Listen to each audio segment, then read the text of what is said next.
जय श्री कृष्णा। जय श्री मन नारायण। स्वागत है दोस्तों आप सभी का आपके चैनल जी जायसवाल यूट्यूब स्टोरी में। दोस्तों आज हम जानेंगे स्वर्ग के रास्ते में से 5 पांडवों में से कब कौन किस पाप के कारण नीचे गिरा। आइए हम जानते हैं। महाभारत के युद्ध की समाप्ति के बाद सभी पांडव सशरीर स्वर्ग गए थे। स्वर्ग अर्थात हिमालय के किसी क्षेत्र में जहाँ इंद्र आदि का राज्य था। पांचों पांडव अपना राजपाट परीक्षित को सौंपकर जब स्वर्ग की कठिन यात्रा कर रहे थे, तब इस यात्रा में द्रौपदी भी उनके साथ गई थी।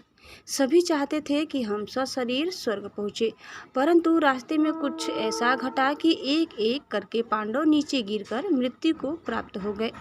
यात्रा के दौरान जब पांडव बद्रीनाथ पहुँचे और वहां से आगे बढ़े, तो सरस्वती नदी के उद्गम स्थल पर नदी को पार करना द्रौपदी के लिए कष्टकर हो गया था।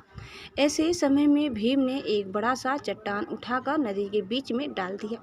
द्रौपदी ने इस चट्टान पर चलकर सरस्वती नदी को पार किया था।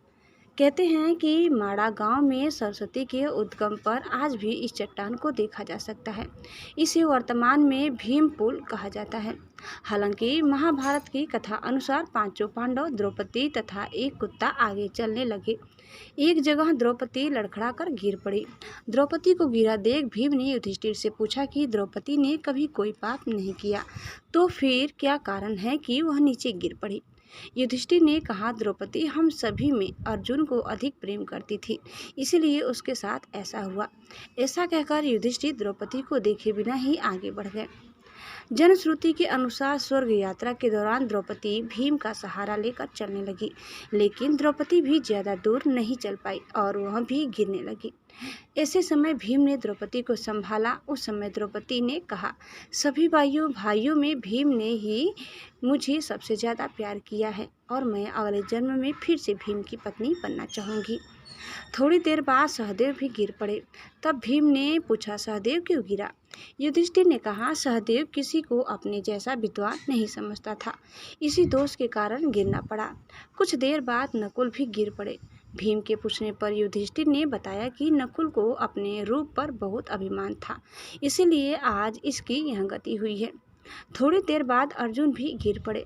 युधिष्ठिर ने भीम से कहा, अर्जुन को अपने पराक्रम पर अभिमान था।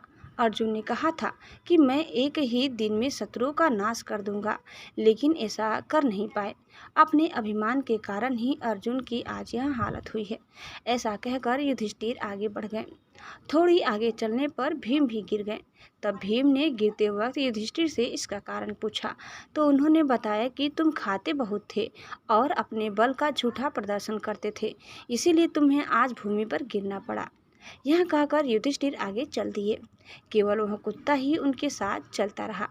युधिष्ठिर कुछ ही दूर चले थे कि उन्हें स्वर्ग ले जाने के लिए स्वयं देवराज इंद्र अपना रथ लेकर आ गए। तब युधिष्ठिर ने इंद्र से कहा, मेरे भाई और द्रौपदी मार्ग में ही गिर पड़े हैं, वे भी हमारे साथ चलें, ऐसी व्यवस्था कीजिए। तब इंद्र ने कहा कि वे सभी शरीर त्याग कर पहले ही स्वर्ग पहुंच चुके हैं, लेकिन आप सशरीर स्वर्ग में जाएंगे। इंद्र की बात सुनकर युधिष्ठिर ने कहा कि यह कुत्ता भी मेरे साथ जाएगा, लेकिन इंद्र ने ऐसा करने से मना कर दिया। काफी देर समझाने पर भी जब युधिष्ठिर बिना कुत्ता के स्वर्ग जाने के लिए नहीं माने, तो कुत्ते के रूप में यमराज अपने वास्तविक रूप में प्रकट हो गए। युधिष्ठिर को अपने धर्म में स्थित देखकर यमराज खुश हुए। इसके बाद इंद्र और युधिष्ठिर रथ में बैठाकर स्वर्ग की ओर निकल पड़े। दोस्तों स्टोरी समाप्त होते ही उम्मीद करते हैं कि आपको हमारी आज की यह वीडियो जरूर पसंद आई होगी। कैसी लगी कमेंट करके बताइए। चैनल में नए हैं तो प्लीज़ लाइक शेयर और सब्सक्राइब करना न भूलें।